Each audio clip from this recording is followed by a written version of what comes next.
Assalamualaikum Bu Nuna. Waalaikumsalam Bu, gimana kabarnya Bu? Alhamdulillah baik Bu. Ibu Nuna bagaimana kabarnya? Sebenarnya saya kurang baik Bu. Ada masalah nggak Bu? Ya, saya ada sedikit masalah sih Bu. Begitu Kak Bu, pantas saja akhir-akhir ini Ibu terlihat murung dan tidak ceria seperti biasanya. Iya Bu, ada yang membuat saya gelisah gitu. Ibu ada waktu luang nggak? Oh kebetulan saya tidak ada jam pelajaran Bu. Ini jam pelajaran saya di jam terakhir. Boleh Bu, saya boleh curhat sedikit ya Bu. Oh tentu saja boleh Bu. Gimana kalau kita ke kantor saja Bu, biar curhatnya lebih nyaman. Oh boleh Bu, baik Bu, mari. Nanti Bu.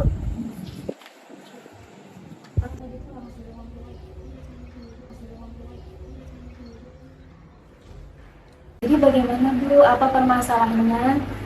Gini Bu, sebenarnya saya bingung mau mulai dari mana. Jadi Bu, coba pelan-pelan Ibu ceritakan apa yang sedang Ibu rasakan saat ini. Saya itu gelisah Bu, minggu depan anak-anak kan sudah waktunya penilaian akhir semester.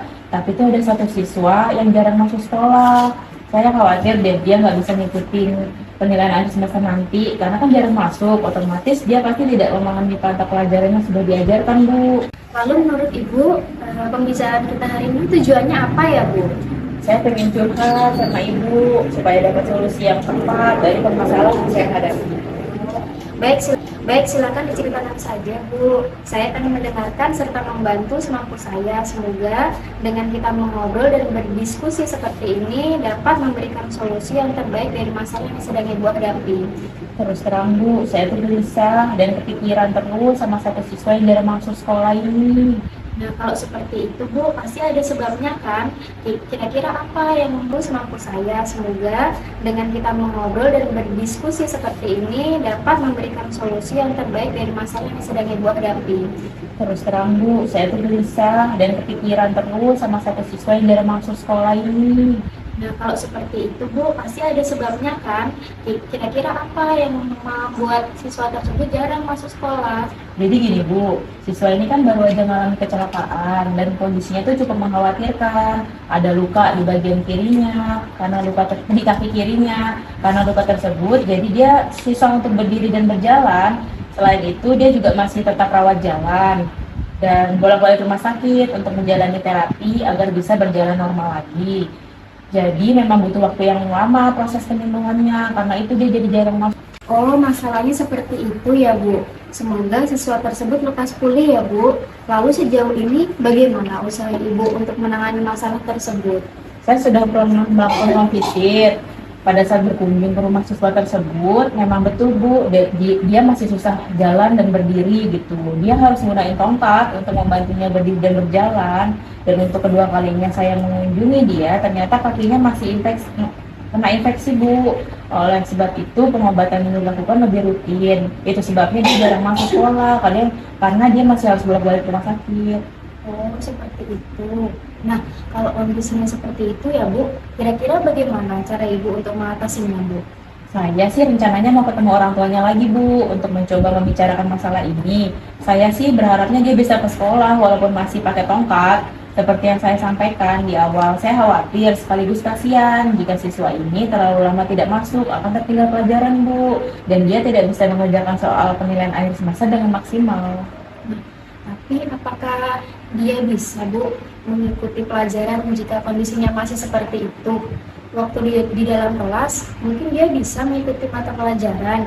Tapi jika ingin ke kantin atau ke toilet bagaimana Bu? Untuk itu Bu, saya menghimbau teman-temannya untuk membantu, dan saya sampaikan ke murid tersebut, jangan sungkan minta bantuan kalau dia lagi membutuhkan pertolongan. Nah, ide bagus itu Bu. Selanjutnya bagaimana dengan tindak lanjut yang akan Ibu lakukan setelah membicarakan masalah itu dan orang tuanya Randy? Nanti sepulang sekolah, saya akan menemui orang tuanya lagi untuk membicarakan masalah ini. Selain itu, saya akan merangkum materi pelajaran yang sudah dipelajari, serta memberikan soal latihan untuk persiapan penilaian akhir semester dalam bentuk daring agar bisa dia pelajari di rumah. Iya, bagus Bu. Lalu siapa saja Bu yang akan Ibu libatkan untuk melakukan rencana Ibu itu? Saya sih minta bantuan teman-temannya dan juga orang tua sudah dipelajari, serta memberikan soal latihan untuk persiapan penilaian akhir semester dalam bentuk daring agar bisa dia pelajari di rumah. Iya, bagus Bu.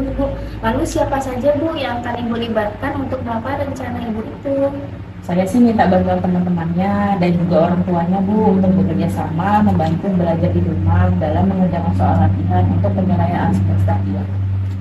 Bagus sekali tuh Bu, memang harus seperti itu. Kita sebagai pendidik harus peduli serta melayani murid-murid kita, terutama yang sedang mengalami masalah seperti Randy tersebut. Ya Bu, makasih ya Bu Putri sudah bersedia mendengarkan keluh kesah saya. Sekarang saya jadi tahu apa yang harus saya lakukan untuk siswa ini. Semoga dengan usaha yang saya lakukan ini bisa membantu dia Bu memahami materi yang telah diajarkan, dan dia pun bisa mengikuti penilaian akhir semester dengan maksimal. Amin. Semoga sesuai dengan harapan Ibu ya Bu.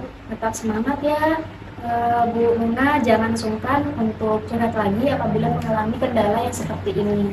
Ya Bu, terima kasih ya Bu sudah meluangkan waktu untuk mendengarkan keluh kesah saya, dan karena diskusi ini saya bisa dapat solusi dari masalah yang sedang saya hadapi. Sekali lagi terima kasih Bu Putri. Sama-sama Bu Nuna.